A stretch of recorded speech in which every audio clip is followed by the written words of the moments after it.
I think she makes a form that. We're ready to have you. How am I gonna notice when somebody's Because I'll had the put question? If they use the You're hand gonna raise, have to it'll put show over up. here. It'll show up on the, next to their little circle without their picture, it'll still show up. Or you know what, why don't you do the people? Oh, top, yeah, right there. And that way we'll see the, I like it that way Just versus, use the cursor when I'm supposed to look. yeah, we'll keep an eye open. That's right here. No, it's 8 o'clock, let me just make sure. It's 8 o'clock if you want. Okay. Good morning, everyone. Welcome to the Regional Wastewater Reclamation Advisory Committee. It is March 24, and just a moment. Okay, I don't have that little blurb that I have to read. Do you happen to have it?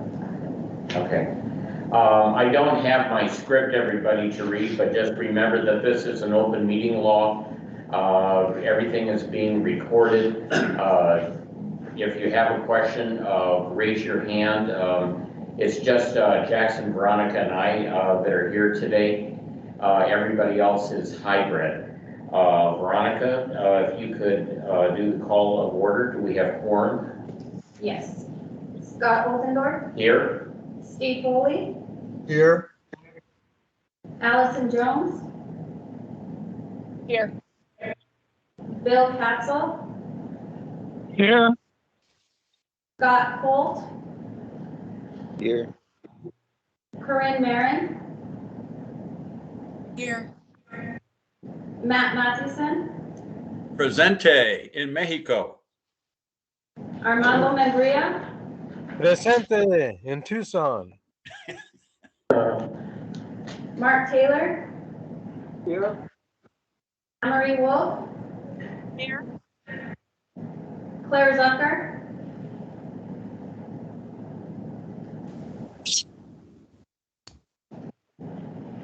Claire, She said here, but I don't know if your microphone turned on, Claire, when you said it. Yes, I'm here. It worked that time. okay. Okay, very good. I'm glad everybody's here, and including now we know international works too, so that's great. But just check, did we miss anybody on roll call? Anybody on there that we missed? Oh, okay. Okay, very good. Now, Pledge of Allegiance. I pledge allegiance to the flag of the United States of America and to the republic for which it stands, one nation, under God, indivisible, with liberty and justice for all. Okay, now we have the call to the audience. Is there anybody in call to the audience?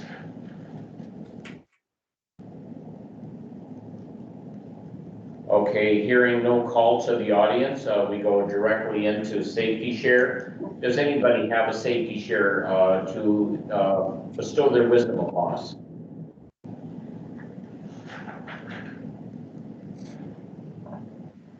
I'll just do a little quick summary of some of the wastewater accidents. You know, we report our recordable injuries on a calendar year basis. And thus far we have, I believe, 4, through March. 2 of them were employees that bumped their heads in the field while doing work. And both employees had to have stitches or staples in their scalp and their head. So we've gone through and had some discussions about hard hats in the field and where and when employees should use the hard hat. So hopefully we won't see any more people bumping their head, but the same thing goes at home. I'm sure many of you have bumped your head at home, and it may seem silly, but certain projects are worth putting a hard hat on to protect the noggin. So just like you ride a bike or a motorcycle, you wear a helmet and stuff. Some projects make it worthwhile, so keep it in mind. And then we had 2 other incidents that were slips, trips, or falls. We had one person walking on some uneven terrain that rolled his ankle and had to miss a little bit of work. And we had a second one that slipped on some wet area. So again, Feet and head, that's the two safety shares. We've had 2 head injuries and 2 ankle or, slips and fall type of stuff. So keep that in mind, and that's all I got. I'd like to add one extra safety share in our brave new world that we have to live in. Everybody should double check their personal and their business computers. Make sure that passwords, encryptions, any type of safety that you can do there. Because in this brave new world, we never know when there's cyber attacks, spam. Don't open up attachments and everything like that. So be on guard for that and change passwords if you need to. Any other safety share? Okay, hearing no more, thank you very much, Jackson, for that. Also, let's jump into the approval of minutes. Hopefully everyone's had an opportunity to read that. Are there any correction amendments or anything that need to be done to the minutes of February 24, 22?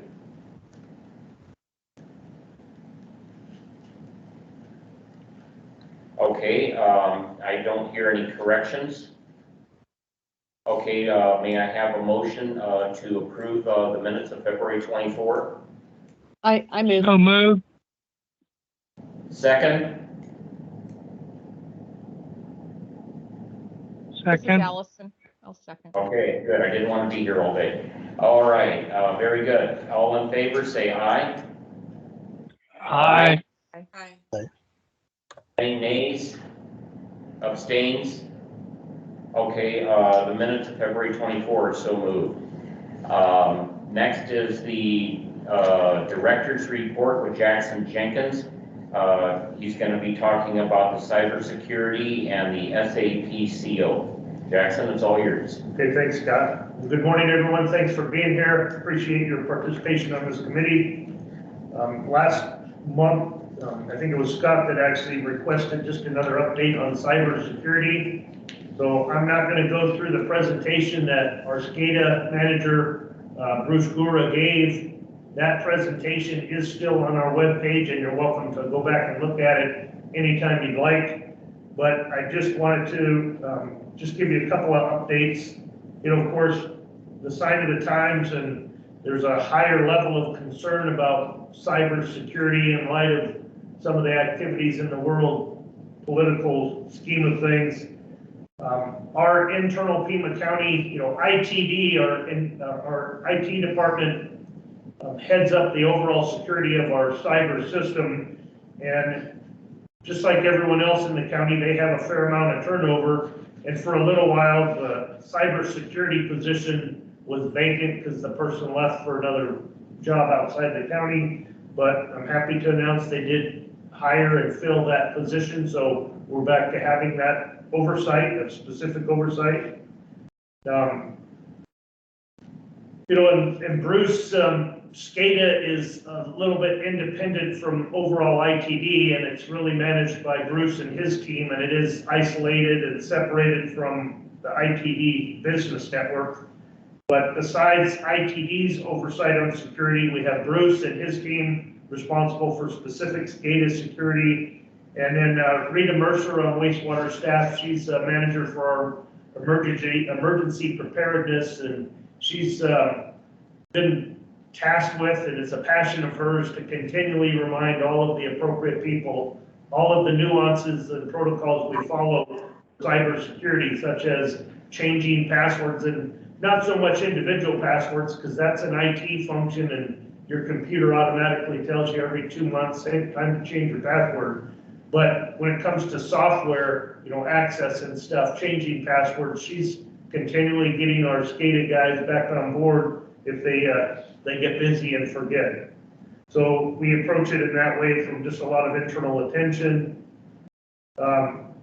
In Bruce's presentation, he talked our SCADA system is what we want to protect the most, because that runs all of our plants. And he used all the terms of we're insulated, we're isolated, we're segregated, separated, and restricted. And go back to the presentation to get a slide on each one of those. And also we're we have rules based on how you can access. So, we have a pretty rigorous protocol for our SCADA system. We also have advanced malware systems and firewalls. So I think, with our day-to-day attention and the county's effort, and continual federal reminders and information that we get, it gets a lot of attention, more so than it ever has.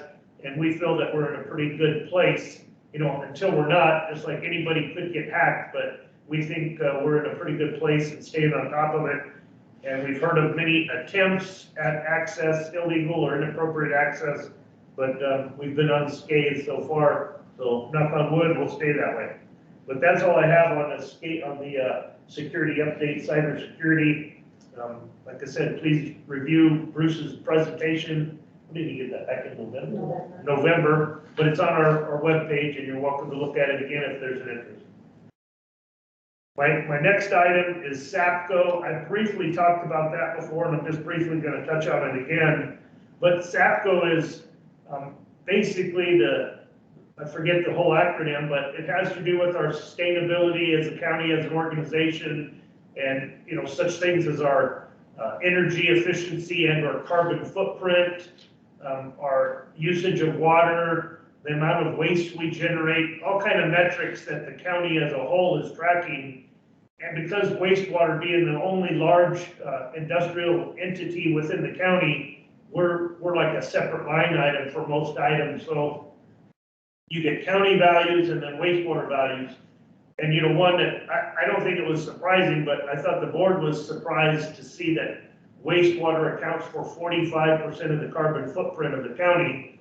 And I thought, yeah, that's probably reasonable with the large industrial nature of our work. But nonetheless, because it's gaining a lot of popularity of that SAPCO report, it's an annual report that comes out. I don't know if that one's posted to our webpage, but I'll get that posted there in case anybody wants to see it.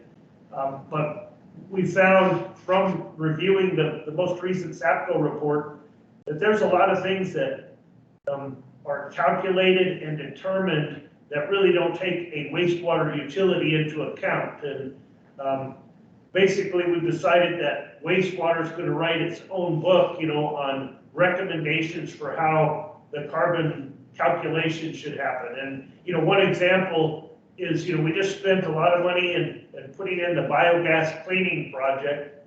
And that gas project, which makes, a renewable energy fuel that we put into the Southwest gas line and sell for renewable energy credits, it accounts for less than 1% of our carbon equation. So we don't get hardly any benefit or credit for that effort. And I think that's, just because of where these criteria came up, they weren't taking something like somebody generating a renewable fuel into the equation. And so it really doesn't help us, even though we're doing it. And you won't see a difference from the value on the carbon footprint that just completed last year's report versus next year's, because even though now we're cleaning and selling gas, it won't change the equation, but I think it was 0.18%, so pretty insignificant. So we're gonna, do some benchmarking and comparisons and see what else is going on out there, but we're working on some of our own concepts of how and why, we should calculate things the way we do. Another one like, I'll get to you in just a second, Mark, but another item is, this may be a simple one, but we have some electric vehicles, and the whole county as a whole is trying to convert more to electric vehicles, and you're charged from a carbon perspective based on how much fuel you purchase. So obviously, the more electric vehicles you have, hopefully you would purchase less gasoline or diesel fuel.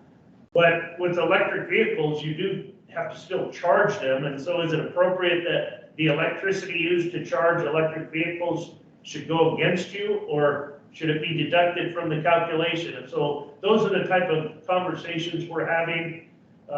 We do, this is another small insignificant thing, but we do a river cleanup program, and I'm bringing that one up because we just did that one a few weeks ago, where a number of staff were down in the Santa Cruz River bringing out boatloads of garbage from, the last season of floods and stuff, and people camping down there and whatnot, and they pull out tons of, tires, shopping carts, general trash, but a fair amount, and we take that to the landfill, but that's a negative in our landfill equation. It's like, how much waste do you generate? Well, we didn't generate any of that waste. We went and cleaned up in the community. So just little things like that. We want to go through every line item and make sure we look at it in an appropriate way and find out if there are other communities or utilities like ourselves that are developing, these type of sustainable, SAPCO type metrics, and just see how we compare and how they're doing it. So I just thought it's an interesting topic. We're very excited about reviewing all that and coming up with some stories to tell. But I'm putting it on here mainly just once we get further along, we will definitely have a presentation on SAPCO to this committee, but we're still some months away from having that done. All right, Mark, your turn. No, I'm glad you brought that up. I was kind of curious of just like I've been involved in a couple of those. I think Andrew's here, but we did one at Tucson Water and also one at CAP. And I remember Tucson Water included in theirs the greenhouse effects of a lot of the, the subs or what they bought. So if they bought water from CAP, they'd have to account for all the carbon that was produced in making the CAP water. So you can go down a lot of layers in these things. And I was curious if you did that with yours, if you had to go just what Pima County wastewater is doing, or you had to go and look at the carbon of the products you're buying, because it can have a dramatic effect on it. And the only thing I really have a question on, especially, is the gas. You've been burning off that gas for a long time until we had the ability to sell it. And so I could totally see why there's a carbon footprint in the gas that we've been burning off over those years. But then when we sell it and we're replacing gas that would have otherwise been burned and now is not, I can't imagine there not being a huge difference in that. So I kind of question the methodology they're doing. That's a big difference between burning the gas off and then selling it to somebody else so we don't produce it somewhere else. I just don't understand why that would have a big change. That's a great point, Mark. That's the discussions we're having to try and determine what seems to be the most appropriate way to deal with the unique situations that we find ourselves in. And, is there any standards that anyone else has already adopted? But the ones that are out there right now don't take any of that stuff into consideration. And so I think it paints a skewed picture. And we have done a lot of effort, first of all, just in building RUMP and spending the $600 million on our facilities. They are state-of-the-art facilities, and they're relatively energy efficient and, appropriate in their own way. How do we compare to other plants? Because, if you're already at a high level, it's, the low-hanging fruit has been picked and we've made significant improvements. But being part of the Department of Energy's Better Plants program, even after RUMP, we've been, adding additional VFD, variable frequency drives for energy efficiency. We've changed up some of our processes that we went through an audit with the Department of Energy on, and we've made those headways. And so it's harder to, as you jump halfway closer to the pond each time, do you ever really get there? And that's kind of the scenario. We're getting closer and closer to the pond, but at least in our mind we are. It'd be great to see are there some other benchmark facilities that have found some other better ways to do things that we need to learn on. And of course, do we want to put in more solar or wind turbines or anything else that, could also help us in that regard? So just a tremendous things to do. And we'll be talking about it a lot more. So we'll have our chances to, it'll be great. A lot of you have different functionalities or involvement in sustainable practices or things that are going on out there. And I think you guys could be good contributors to that discussion as well. So we'll look forward to a good presentation and discussion here, not too far down the road. Very good. Does anybody else have any questions for Jackson? All right, thank you, Jackson. Great presentation. Next on the agenda is our financial plan review with Michelle. Michelle, it's all yours. Good morning, everyone. Let me share my screen. Can everyone see my slides? Yes. Okay, thank you. Today, I'd like to review the draft 2022 financial plan and obviously answer any questions that you might have. The first thing that I'd like to discuss are the key assumptions that we used for the financial plan. We used similar methodologies as we have used in prior years. As you can see, for revenues, we went ahead and we used the population growth factors that we obtained from U of A, and they range from 0.68% to 0.95 over the 5-year period.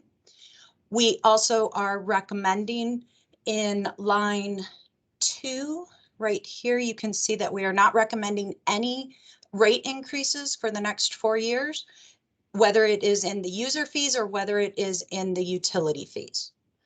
We also, for annual expenses, we are assuming a 6.9% over prior year, which is the current year's projected balance, or it's 5.7% over last year's budgeted balance for expenses, and a 3% in 24, a 2.5% in 25, or a 2% in 26. Those are the assumptions. For the capital projects, we are using the department's March 22 requested budget for CIP, and those balances total $268 million over the 5-year period, and we are assuming that we will be issuing debt to the tune of $244 million over the next 5 years. And the reason why those are different is because we have debt issuances from prior years that carry over to the next year, in case you're wondering why they don't equal. And we are also assuming a 3% interest rate. The next slide is on revenues. Based on the population growth and the fact that we are not recommending rate increases, you can see that our revenues remain constant over the next 4 years, because it is only going up, like we had said, by that population growth. For the next slide we have is for CIP expenditures. We are using the amounts, as I had said, that's currently in our planning and budgeting system for the requested budget for fiscal year 23. The current projections range from 51 million to 55 million over the next 5 years.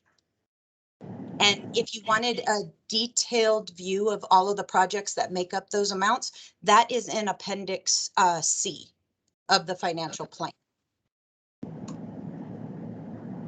For operating costs, we use the department's period 8 forecast of 85.5 million within the plan.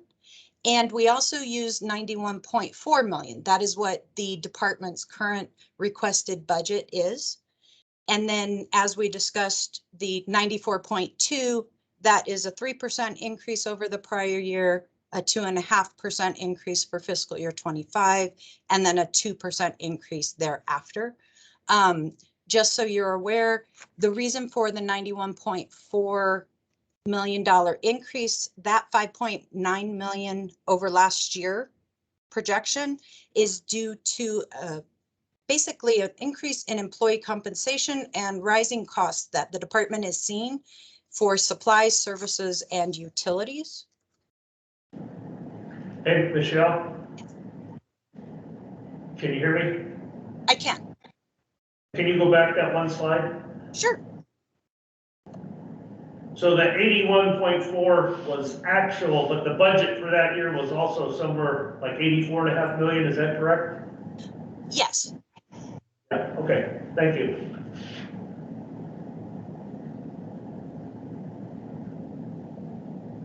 For debt issuances, for fiscal year 22 through 26, we are assuming the issuance of 244 million, of which 45 million has already been issued. And then, so from fiscal year 23 to 26, we will issue 199 million. The 45 million that we did issue, we were able to obtain an interest rate of 1.27%, and that was back in November.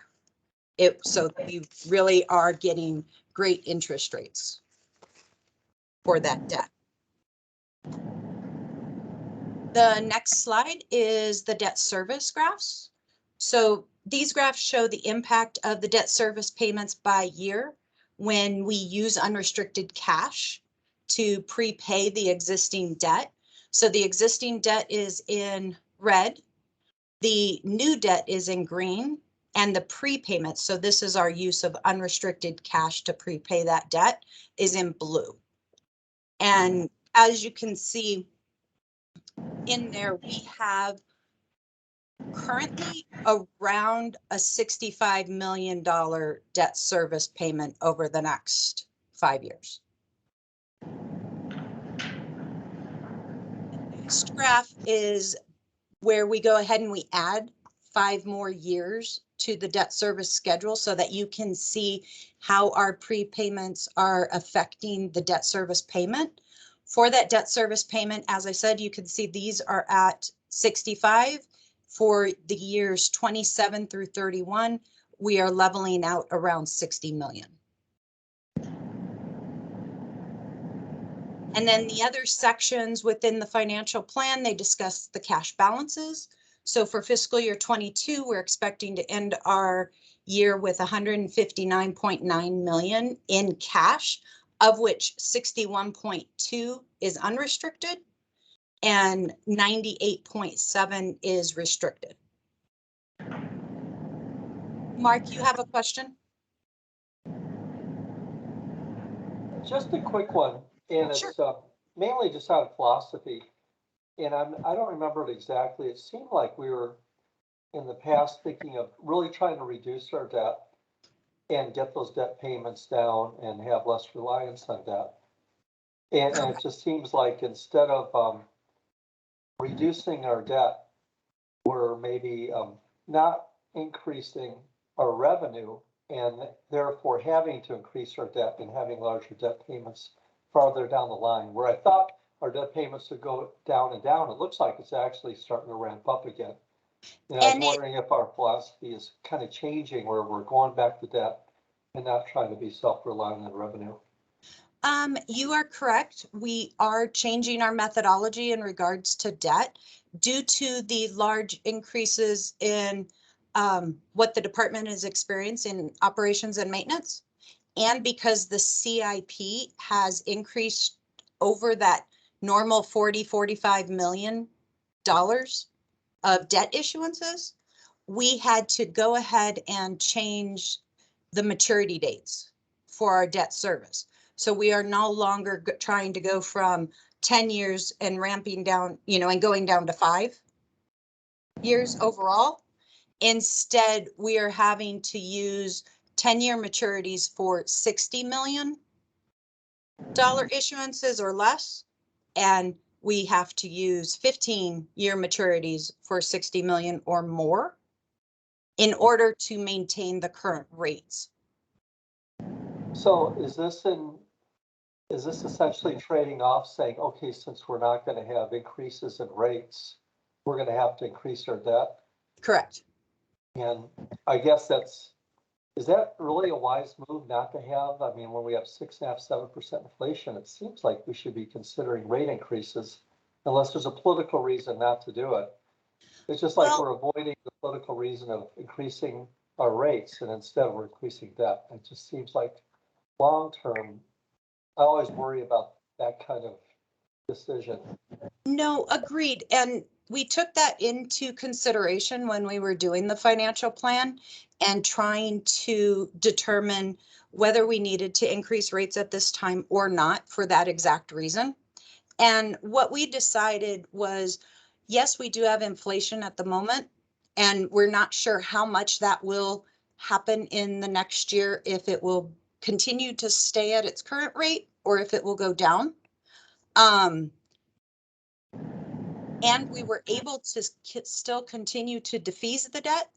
And because we were able to defease the debt through the cash balances that we currently have and maintain that $1.3 million or 1.3 ratio, as well as the above 50 million in cash, we decided not to increase the rates. because we were still able to get that balance, and we're still able to get that balance for multiple years. Had we have not been able to do that, we would have looked at the rate increases. Okay. And just so you know, we did redo all of the debt defeasance from what we had ever done in the past. We had to scrap what we had and redo the plan entirely. Got it. And I'll stop talking. It just seemed like me that, to say we're not gonna have any rate increases over the next 4 years when we don't know where inflation is going. To me, that's putting a lot of emphasis on increasing our debt, which somebody's gonna have to pay for someday, even though it's really low interest rates, which is awesome. But Correct. I worry about saying we're not gonna do any rate increases for 4 years when we really don't know what's gonna happen. But anyway. Well, that and was what it. we've also discussed over the past, just this last year alone, like I said, the financial plan has changed drastically. So next year we'll have to reevaluate again based on what inflation does.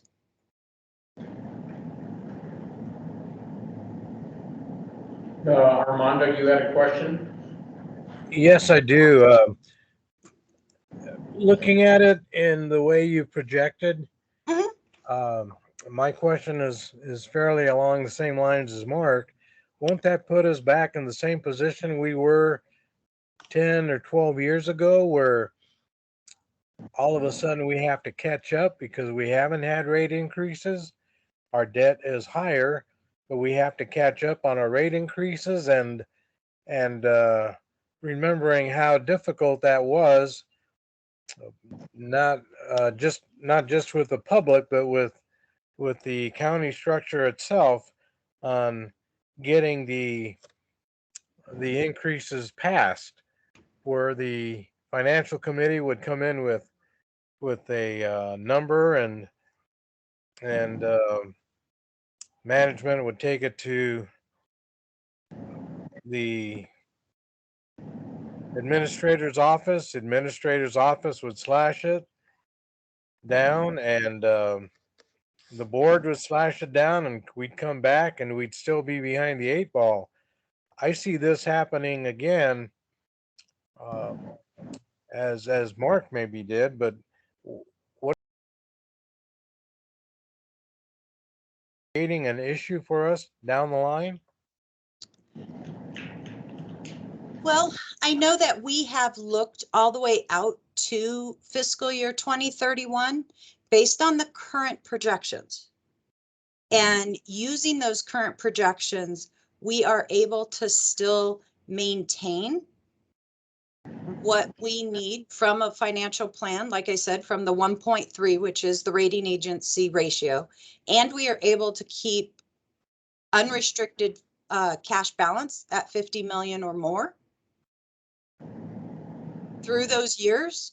So that is why we're still not recommending rate increases. However, as I said, if in next year we are not able to do those particular O&M expenses, so let me go back to that.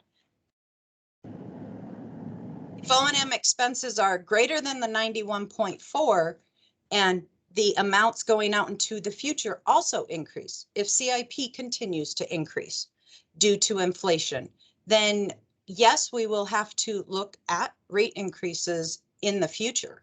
But since we are not at that point, we didn't want to recommend them right now. Okay, thank you. I'm still a little fuzzy on that, but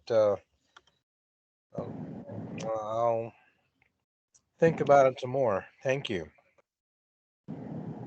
Matt, you had a question? Yes, thank you. Michelle, could you pull up the debt service payments chart showing One or the one after that?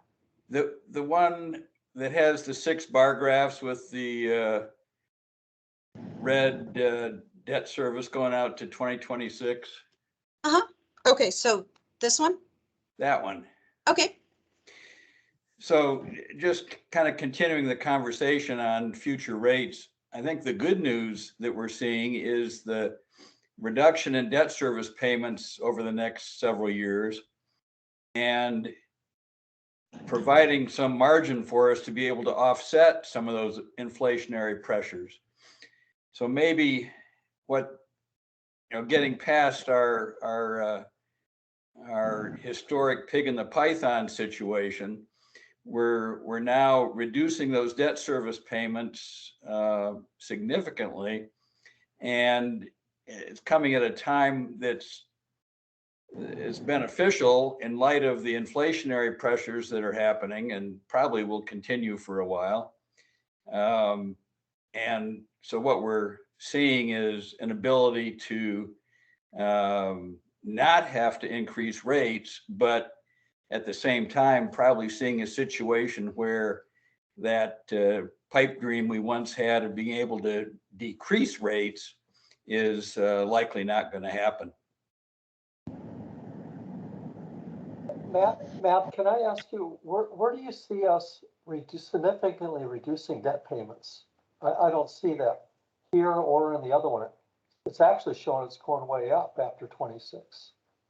And here it's staying pretty consistent, 66 to 63. It's not significantly reducing. I'm looking at the red bar. But it's not the red bar, it's the total plant. Well, but I think the requirements are different between satisfying the red bar and satisfying those other types of debt, that some of that's voluntary at this point. We're being able to manage debt at those higher levels from year to year because we're having the reduction in the debt service payments that were basically triggered by the ROMP program. I think we have to look at the red plus the green together. Am I right? Correct. Rob, you had a question?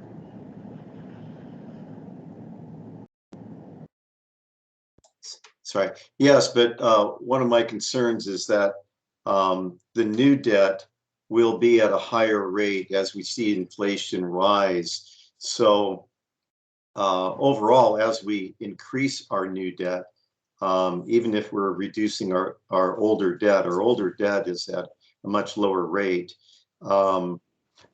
potentially. And so I think we need to be very careful about how much new debt we're taking on in the future, because we have no idea how quickly inflation is going to rise. But the new debt is based on the CIP plan. So in order to issue less debt, we would have to decrease the CIP plan. Or increase rates. Or increase rates, correct? Right, yeah, it's not tied to the CIP, it's pure revenue. Well, what I'm saying, we still have to issue the debt from the ELR perspective in order to stay under the limit. The only thing that would be different is if you increase the rates, you could do shorter maturities for said debt. But like I said, we would still have to issue the debt. And we are using, as I had said, 3% as our estimated interest in our calculation. And wastewater hasn't issued debt at 3% since 2019. And it also issued debt at 3% in 2014. Every other year, other than those two, were at lower than the 3% over the past 10 years. Matt, did you have an additional question?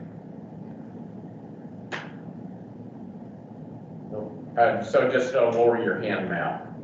Okay, thank you. Michelle, this is Scott Oldendorf. I had one question. In all your calculations, due to this exponential rise in fuel costs and energy, have you taken that under consideration and our future going out and with inflation? Yes, the department has taken that into consideration in regards to their CIP and in their operating budget. Does anybody have any additional questions for Michelle? Actually, I Michelle, do have one question, if that's all right. Go ahead. On fuel. Sorry, I apologize, I'm kind of eating breakfast at the same time. We're seeing some massive increases in energy costs coming up here. Are you seeing the same thing? And I was just curious, was a pretty good component of your CIP. I mean, I'm sorry, of your expenses. And I was curious what you're projecting for energy costs coming up. Jackson, did you want to answer that? I'm trying to remember what percent we increased. You know, we added, you know, where we knew contracts or specific pricing, we used it in our budget. And in a number of areas, we just put an arbitrary inflationary value against things. And I know we did that for energy as well, Mark, but I don't remember the total impact percent off the top of my head. I'd have to go back and look. All right, it sounds good.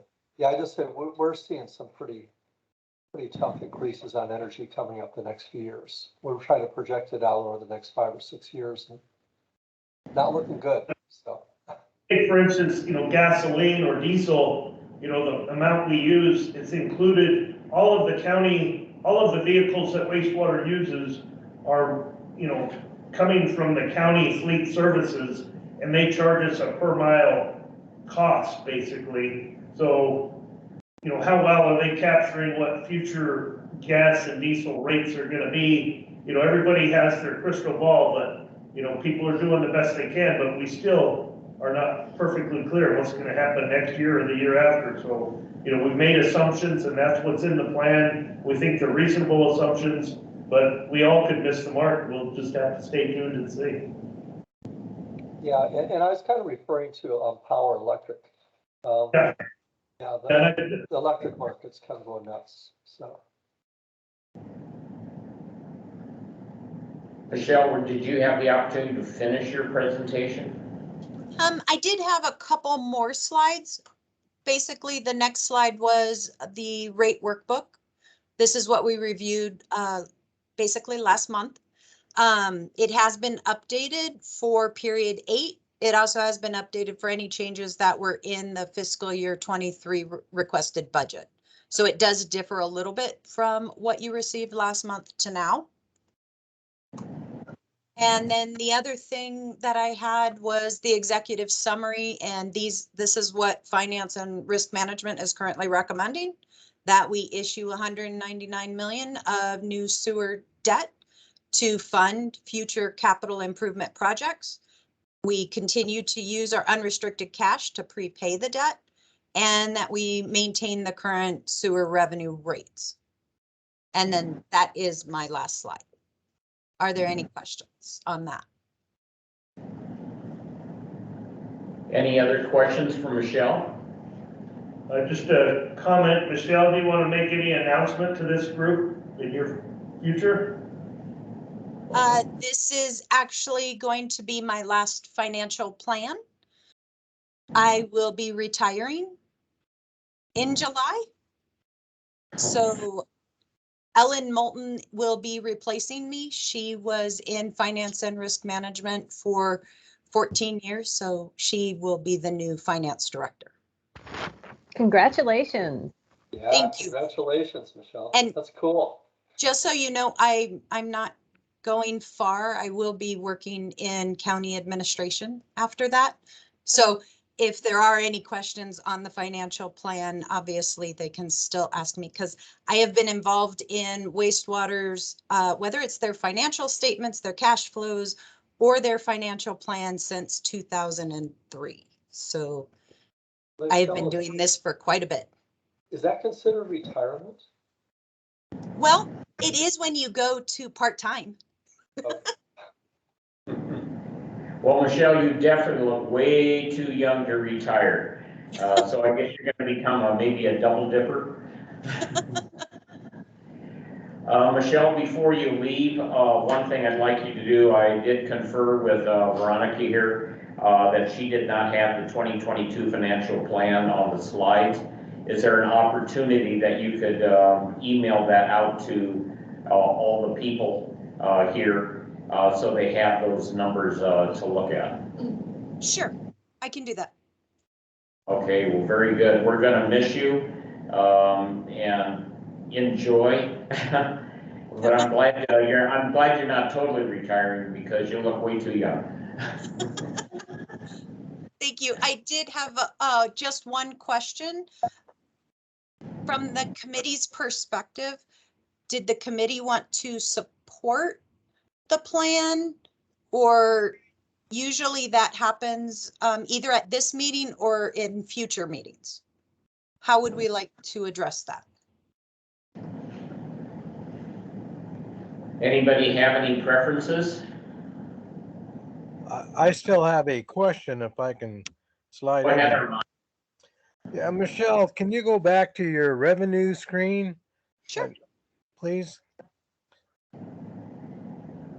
So I'm looking at 2022 and it looks like the revenue dips there and then it starts increasing again. What do we attribute that to? Primarily that dip is due to the interest that we are earning on our cash balances compared to prior years. What happens is on a monthly basis, the our investments get what are called mark to market. And so we have to book that, whatever that change is, even if we haven't sold those investments, it's an accounting function.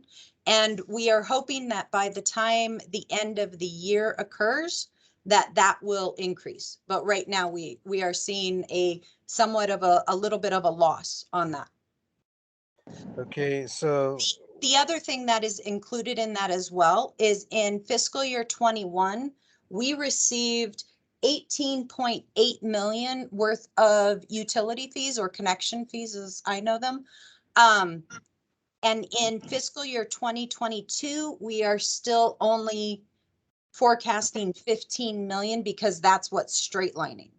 That too could change over the next few months, which would pop that number a little bit higher because we are seeing increases in permits. They just haven't trickled to the connection side from wastewater. so it's more like a hands-on for 2022 and projecting more coming in the future years or hoping for more? Is that what? Well, we also have in fiscal year 2023, you have biogas revenue that wasn't being included Okay. as much in fiscal year 22 and wasn't included at all in fiscal year 21. Okay. So Well, that is also adding to your revenue. all righty. Well, thank you very much. I appreciate welcome. that. Hey, Scott, Any I other questions? Scott, I think we usually do have a vote on this, if I recall correctly.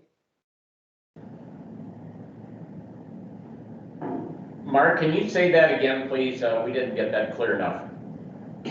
Oh, I was saying, I think we usually have a vote on this annually, if I recall correctly. All right, that, so we need to have, do we have an approval of the 2022 financial plan? Do we have a motion? This is Matt. I'll move that we, that the committee provide its support to the department and finance department for its financial plan going forward for the next 5-year period. I second that. All in favor, say aye. Aye. Aye. Aye. Aye. Aye. Any nays? Nay. Nay. Oh, you have, how many nays do we have? We got 3, I see Mark and Rob. Mark, Rob, and, Mark, Rob are saying nay, and who else is saying nay? I guess it's only two nays. And there was an abstain, maybe? And who was abstaining? No, I guess not. I guess not, okay. Well, it sounds like, all, the ayes, have it to, give our support. So neither 11, 11 to 2, okay. So Michelle, it looks like, you have our support. Thank you. I appreciate that. And thank you for your years of service, Michelle. We really appreciate that. Thank you. Thanks, Michelle. Yes. Enjoy your part-time. Thanks, Thank you. Michelle. I will. Have a good one. Okay, next on the agenda is the financial subcommittee report with Matt. Matt, it's all yours. Thank you again. This month, the committee has a negative report. We have not met during the past month, no actions, but certainly the committee has filled that gap by just taking the action they did and reviewing the proposed financial plan. So I think from a financial responsibility standpoint, the committee and departments are in good shape. Any questions for Matt? Well, thank you, Matt. We appreciate that. Next on the agenda is the fiscal year 21-22 with the expense and revenue summary by Mandy. Hopefully, Mandy, you're not retiring quite yet. Thank you. Good morning. Nope, I got a long way to go. So good morning. This is period 8 of fiscal year 22, the year that we're currently in. There's not very many changes from the last time we spoke. The adopted budget remains the same at 86.5. That number, you won't see that number. That's a static number throughout the year. The O&M expense is projecting at 85.5. The main savings is here in the personnel services, which we have a note on that. The department is still, having some turnover across in their department. We're seeing that pretty much across the world, if I'm not mistaken. The one thing I did want to point out that we did add here is that biogas revenue. You haven't seen that here in the past, but we thought it was prudent to add it. We did want to point out the budget was $1 million. We're actually going to project at 500,000, so not too bad for the first year of its existence and really getting that program up to speed. We'll see how that's tracking, but we do have some actuals in already at 280,000. So just wanted to point that out. That was the difference that we did add to this report for you. Overall expenses had a budget of 165 million. We're coming in at 164.5. So pretty much right on target from what the adopted budget was. Revenue, we had adopted budget of 187.1 million. We're projecting 185. Again, that market and interest rate is the majority of that variance there. If there's any questions, that's pretty much the summary for what's happening in the current year. All right, any questions for Mandy? Okay. Thank you all. Go ahead, Mandy. That's it? Okay. Thank you. Very good. Okay. Thank you, Mandy.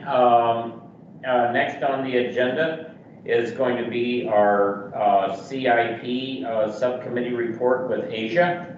Asia, it's all yours. Okay, thanks. Just in time. Sorry I'm late. I don't have anything new to report from the subcommittee. We are scheduling our next meeting, I think we're looking at doing that in May, just to accommodate when people will be in town and we'll be able to get the most people at the meeting. And that's all I have to report for the subcommittee. Unless Veronica, do you have anything to add, or any of Anne-Marie? No, I don't. Does anybody have any questions for Asia? All right, thank you, Asia. We appreciate that report. Next on the agenda is a citizen of the Water Advisory or Committee CWAC with Allison. Allison, it's all yours. Thank you. CWAC met on March 2nd. In the director's report, it was reported on what Mayor and Council discussed in January, which was expansion of customer assistance programs, commercial rainwater harvesting ordinance update, and a quarterly PFAS update. Upcoming on Mayor and Council will be a study session of the residential gray water ordinance, a meeting regarding the Santa Cruz stream gauging and subsidence monitoring that they're going to be working on with the USGS, and another PFAS quarterly report. Regarding staffing, they have 98 vacancies currently, 27 active recruitments, 23 pending hires. Water demand and production is well within the normal range right now. So that was good to hear.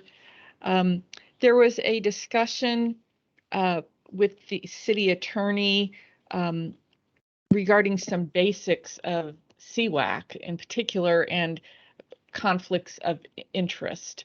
The CWAC members just wanted to know when there might be some, how to respond if they perceive a conflict of interest.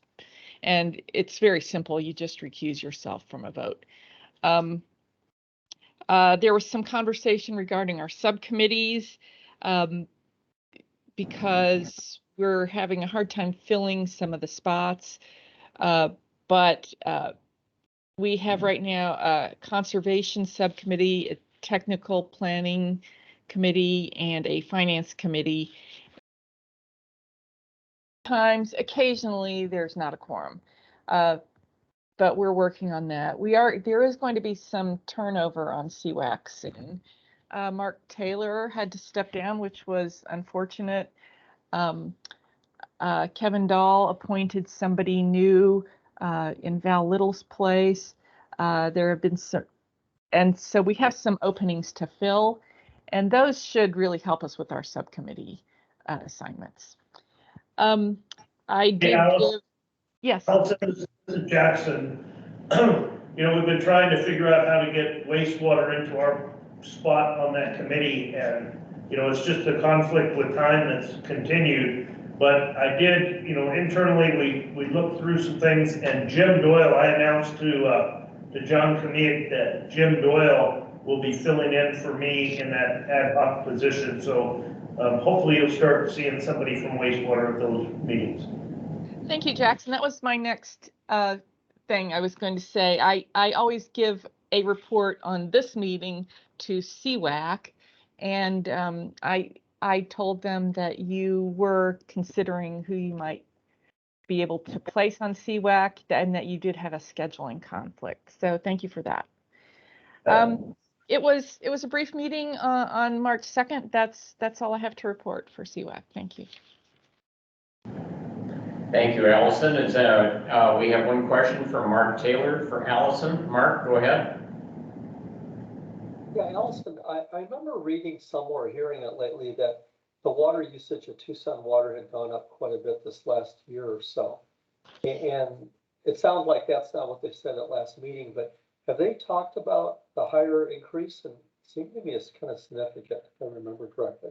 They didn't last month. I believe we're going to be looking at the water checkbook soon. So I should be able to report more on that in a future meeting. All right, great. Thank you.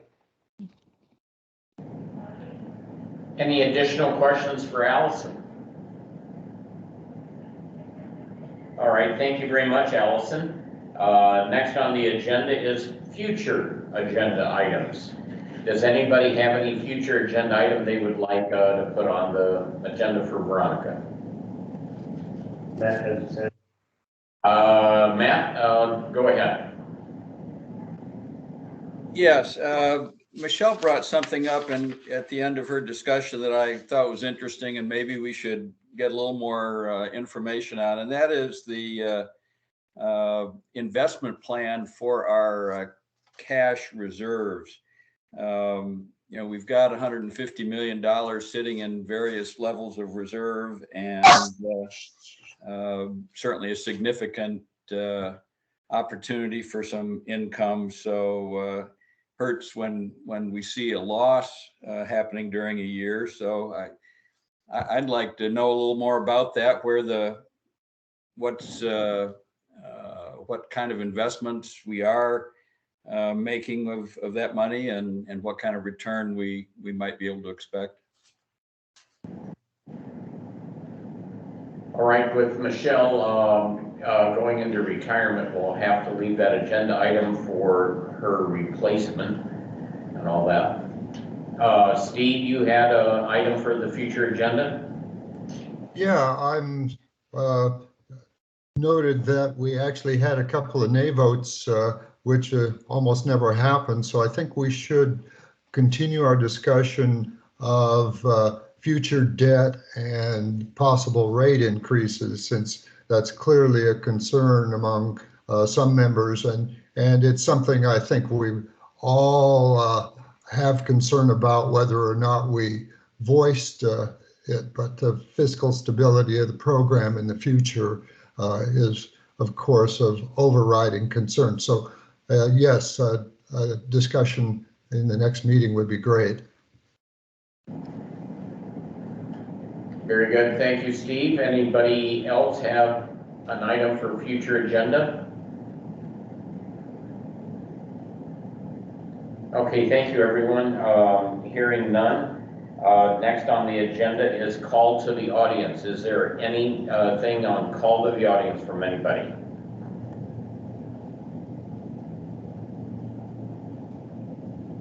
All right, hearing no call to the audience. Just want to let everybody know our next meeting is going to be on Thursday, June 23rd. I think that is correct. June 20. No, I'm sorry, I'm looking at the wrong one. I can see where I'm going to go on vacation. It is going to be April 28th, Thursday, April 28th. And we're going to be going over director updates, fiscal year 21-22 budget, the 22 physical plan review, and a personal and key performance indicator update from Jackson. Let's see. And Claire, I just want you to stay online when everybody gets off. We need to talk to you online at the very end. Do you understand, Claire? Did Claire drop off? No, she's there. Claire, will you just stay on when we all hang up? Thumbs up? You're muted, My Claire. my connection seems to be really bad today, so that's why I keep turning my camera off. But I did hear Okay. you want me to stay on the line, so hopefully it's Very clear good. enough. Thank you very much. Do I have a motion for adjournment? So moved. Do I have a second? Second. Or here all day? Hey, Scott, I've got a question. Yes, Steve. Wouldn't your conversation be better served if you did it by phone instead of by the hookup here? No, this is after everybody hangs up. Yeah, I just changed my internet, and hopefully it'll hold out. Okay, so did we have a second for adjournment? Yes. Okay, Allison gave a second. All in favor, say aye. Aye. Aye. Any nays? Any abstains? Okay, thank you, everyone. Thank you for coming to this meeting. And it'd be nice to see everybody's face sometime at a meeting. Okay, thank you, everyone. Bye-bye. Thanks. Bye-bye. Have a great month. Have a good month.